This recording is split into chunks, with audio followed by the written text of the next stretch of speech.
কিসের ক্যাটরিনা আর কিসের দীপিকা, এই মেয়ের সৌন্দর্যের কাছে কিছুই না। কিন্তু পরই যা শুনলাম তা জানার পর আমার ভালোবাসা জানালার ফাঁক দিয়ে উড়াল দিচ্ছে। আগে জেনে নেই মেয়ের সম্পর্কে। ছবি দেখে এতক্ষণে নিশ্চয়ই জানার কথা মেয়ের নাম কি। এই মেয়ের নাম আলিশা লেহমান। বিশ্বের সবচেয়ে সুন্দরী নারী ফুটবলারদের মধ্যে সে একজন। সুইজারল্যান্ডের এই কন্যা খেলেন দেশটির জাতীয় দল ইংলিশ ক্লাব অ্যাস্টন ভিলার হয়ে। এখন আপনারাই বলেন, একজন ফুটবলার যদি এত সুন্দরী হয় তাহলে ফুটবলকে ভালো না বেসে উপায় কি? কিন্তু মন তখনই ভেঙে গিয়েছিল যখন জানতে পেরেছিলাম আলিশা ব্রাজিলিয়ান ফুটবলার ডগলাস লুইসের সঙ্গে প্রেম করছিল। ডগলাস লুইস ব্রাজিল জাতীয় দল ও ইংলিশ প্রিমিয়ার লিগের ক্লাব অ্যাস্টন ভিলার সেন্ট্রাল মিডফিল্ডার।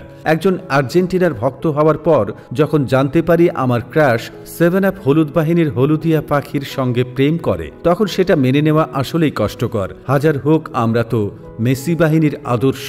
বুকে পাথর চেপে আলিশাকে ভুলে যাওয়ার চেষ্টা করছিলাম। হঠাৎ একদিন শুনি ডগলাস লুইসের সাথে আলিশা ব্রেক হয়ে গেছে। এটা জানার পর যতটা খুশি হয়েছিলাম তার চেয়েও বেশি কষ্ট পেয়েছিলাম তার সম্পর্কে আরেকটি সত্যি জেনে, যার খাস বাংলা হলো আলিশা পোলা মাইয়া যখন যাকে পায় তাকে খায়। সুইস ফুটবলার রামানা বাচম্যানের সঙ্গে আলিশার সম্পর্ক ছিল। চেলসির হয়ে খেলেছিলেন বাচম্যান, আর সেই সময় মন দেওয়া নেওয়া হয়েছিল দুজনের। এখন একটু ঠান্ডা মাথায় চিন্তা করে দেখুন তো, আপনি একটা মেয়েকে ভালোবাসেন, মেয়েটা আপনাকে দেয় আবার অন্যদেরকেও দেয়। দেয় মানে ভালোবাসার কি? এটা জানার পর কি আপনি মেয়েটার সাথে সম্পর্ক রাখবেন? কারণ আপনি চোর হলেও আপনার স্বভাব চরিত্র ভালো।